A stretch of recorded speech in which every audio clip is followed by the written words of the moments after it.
Hello, everyone, and welcome to another edition of the Jake's Take with Jacob Elyachar Podcast. I'm your host, Jacob Elyachar, the chief content producer and writer of jakestake.com, a pop culture entertainment news website. If you're watching us on YouTube, please give us a thumbs up and please subscribe. If you're listening to us on our audio editions, please download this episode and more episodes. I'm honored and thrilled to welcome this guest to my right. She is, for 25 years, she worked with the Philadelphia Inquirer, and then she became the very first woman to hold the title of editor-in-chief of The Forward. She has interviewed Israeli Prime Minister Benjamin Netanyahu, former President Barack Obama, and the late Justice Ruth Ginsburg. She has contributed to The Atlantic, the Boston Globe, the Los Angeles Times, and Time Magazine. She has a new book out, Carole King, She Made the Earth Move, which can be bought on Amazon and Barnes & Noble. I'm very honored and welcome to have Jane Eisner to the podcast. I'm very glad to be here, Jake. Jane, it's such an honor to have you here. Thank you so much for what you've done for the art of journalism and more importantly, Jewish journalism. Thank you. All right, so let's get started. So when did you get interested in journalism and how did that passion evolve into desire to pursue a career in the media industry? Well, I'm one of these corny people who decided in what we used to call junior high school that you wanted to become a journalist. And it's something I've pursued through most of my life. I have done a few other kinds of jobs there, but I certainly think that journalism is my passion. I think I'm good at it, can always get better. And it opens the world to you. You know, I was a kid in the Bronx who, grew up in a place that certainly was filled with people who were trying to achieve. But I never, in my wildest dreams, thought I was going to interview a president in the Oval Office. And that's a kind of possibility, certainly that existed in journalism as I knew it. I'm afraid those opportunities have shrunken dramatically, and I hope that young people will still see this as a wonderful profession. I agree completely. As a kid from Kansas City, watching the likes of Regis Philbin, Barbara Walters, Katie Couric, and Dan Rather, and the late Peter Jennings on my television, that inspired me to do this and go to school for journalism, work with the great people and internet, both the Fox affiliate in Kansas City and the ABC and NBC affiliates in Denver. Without that, I wouldn't be sitting with you today. That's a great story too. Thank you so much. I really appreciate it. So from 1980 to 2005, you worked with the Philadelphia Inquirer in multiple roles. So how did that work, your work at the publication, help you grow as a journalist? Oh gosh, Philadelphia Inquirer, when I was there in the 1980s and 1990s, was arguably the best newsroom to work at in the country. It was run by Gene Roberts, who was the editor, and Gene Foreman, the managing editor. And it was a place where we just were encouraged to do great stories, to do investigative work, to reach high. The newsroom was also fun. The top editors definitely believed that a kind of camaraderie was a good environment to do great work. And I was very fortunate. I was the first woman, certainly the first mother in many of my roles. And the men took a chance on me. You know, I became a foreign correspondent in my late 20s with a year-old child. And they didn't say, oh, she'll never take this job because of her situation. They said, do you want it? And of course, I never, ever had thought that that's what I would do. And the minute it was offered, I wanted to do nothing else. So I appreciate and what the way that the management, the leaders took chances on people. And I tried to replicate that later in my career. I gotta say, having mentors that trust you and take a chance on you, it's always been great. No matter for me if it's either working at my current day job right now at a federal agency or working in retail, and not to mention all the people that have come on here. took a chance on you. So I'm very grateful for everything that's happened, and it's amazing to hear. It's amazing feeling to know that someone wants to take the chance on you and watch you shine. Yes. Yes. Alrighty, so now let's go to talk about the Forward from 2008 to 2019. You were the editor-in-chief of the Forward. You sat down with significant interviews with former U.S. President Barack Obama, Israeli Prime Minister Benjamin Netanyahu, and the late Supreme Court Justice Ruth Bader Ginsburg. But what were some of the biggest takeaways from these conversations? Well, they varied. I'm going to be honest with you. The president was just amazingly gracious. I mean, we all knew that he was articulate and persuasive. I was there really primarily to talk about the Iran nuclear deal, which was quite contentious in the Jewish community at that time. And I can only tell you that they told me I was going to have 15 minutes with him, and it turned into 45. So that was quite amazing. I had a less pleasant experience with Prime Minister Netanyahu.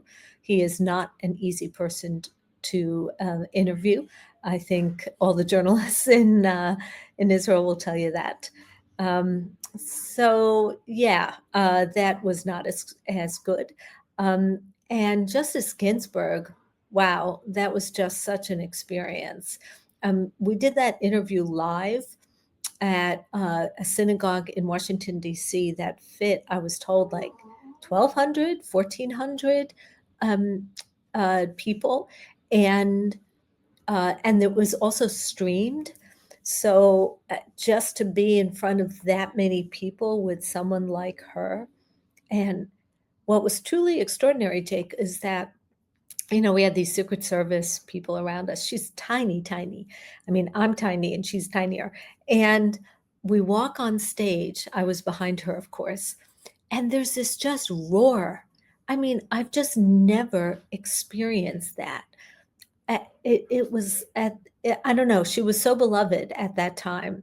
So that was a really important part of my life as well.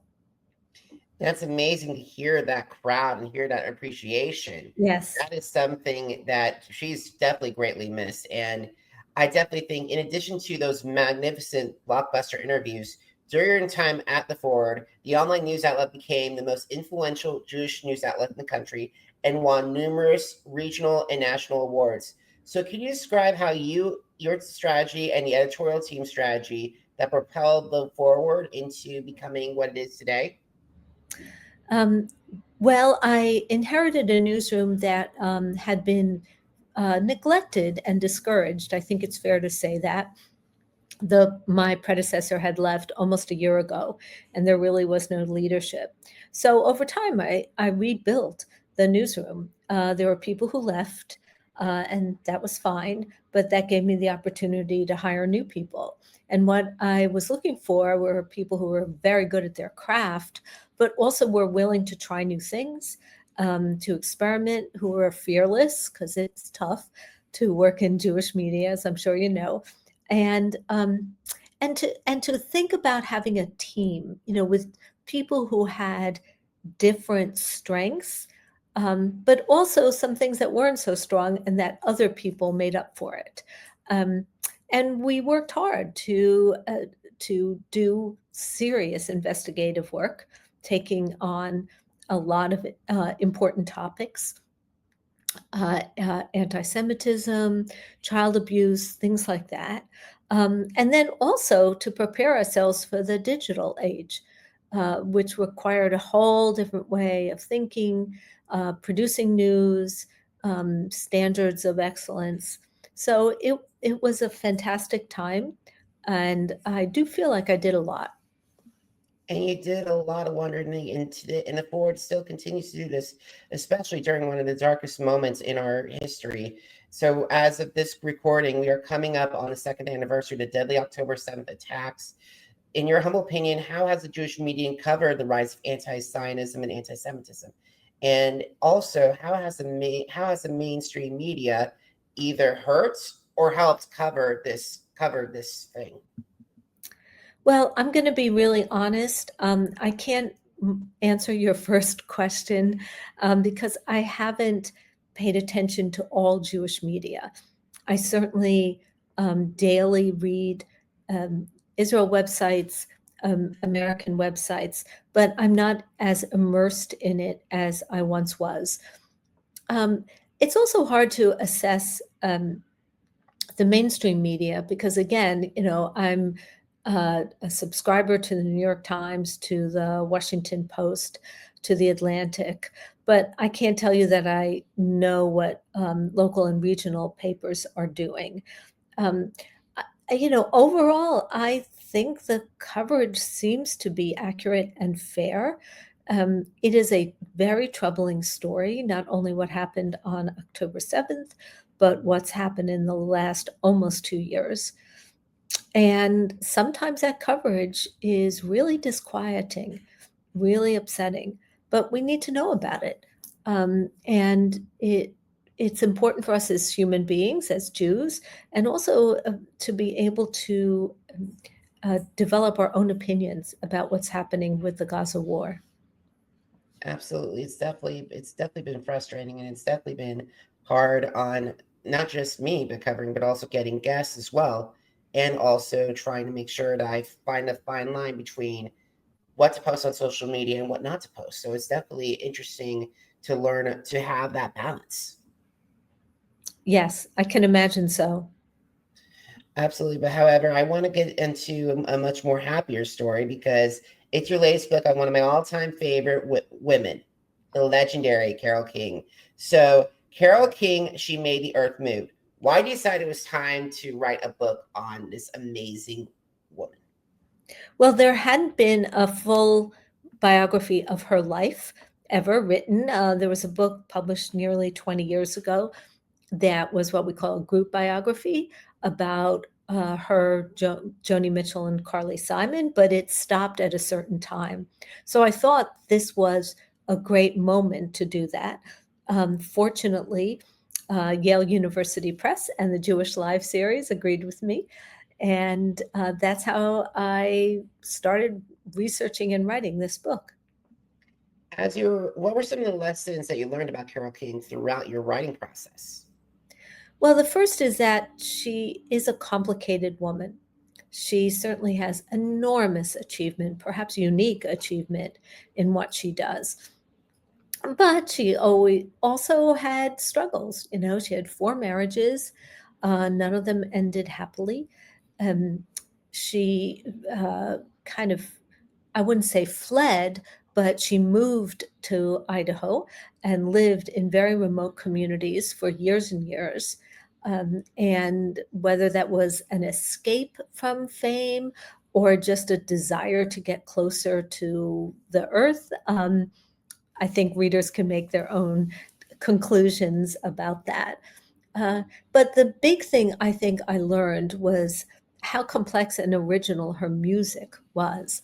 We all know her lyrics or the music that she composed to go with other lyrics. For example, the famous ones written by her late husband, Jerry Goffin. But it was only when I actually learned how to play the piano, my skills were really rusty, that I came to appreciate how she was playing around with chords and with song structures and trying to do things that were relatable, but also nuanced, that helps create these deep attachments to her songs that I think last till today. Absolutely, and I definitely agree because I remember as I've been going through right now, one of my all-time favorite songs is "Not You Make Me Feel Like a Natural Woman," and I Mhm. still remember Aretha Franklin in one of her final appearances at the Kennedy Center. Yes. Do that song and make Carol cheer on her on when she played the piano, and Yeah. President Obama wiping a tear from his eyes. That still Yes. remains one of the best performances, interpretations of that song. Yes, it is. And, it's also quite remarkable. I mean, here was a Jewish girl from Brooklyn who came from a working class family and had just all this talent and ambition. You have Aretha Franklin, a Black singer from the Deep South who had a very troubled childhood and rose to this, heights. And then you have the first Black president, and they were all together in their own ways, just connecting deeply to this music. And, it, I think, really represented some of the best opportunities we have in America. It definitely represented a brilliant and hopeful moment. Absolutely, absolutely. One of my second to last questions is this. Why should my audience read Carole King, She Made the Earth Move?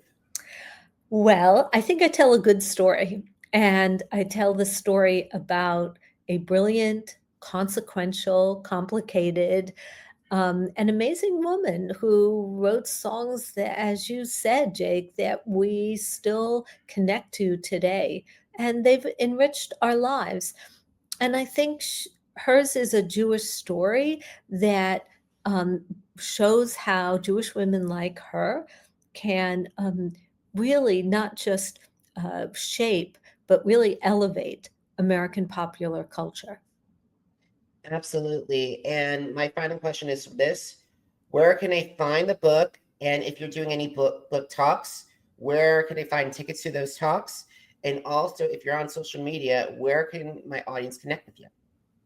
Well, the book is available on all online sites and also through the Jewish Lives website.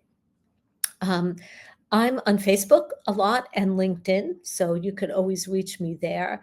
I am doing quite a few personal appearances all around the country after the Jewish holidays, thanks to the Jewish Book Council and the network that they create between authors and venues.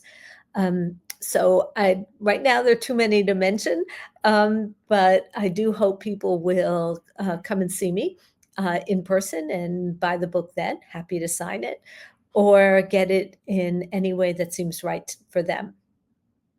Awesome. And guys, if you missed an episode of the podcast, visit our channels on Amazon Music, Apple Podcasts, iHeart, Spotify, and Spreaker.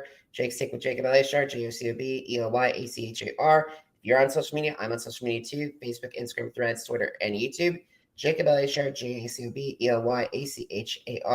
And for more information on everything that on the blog, visit the blog and start it all, jakes-shake.com, jakes-shake.com. Jane, it was an honor and privilege to welcome you to my podcast. And thank you so much for taking time out of your schedule to talk with me today. I really appreciate it. Thank you. It was a pleasure.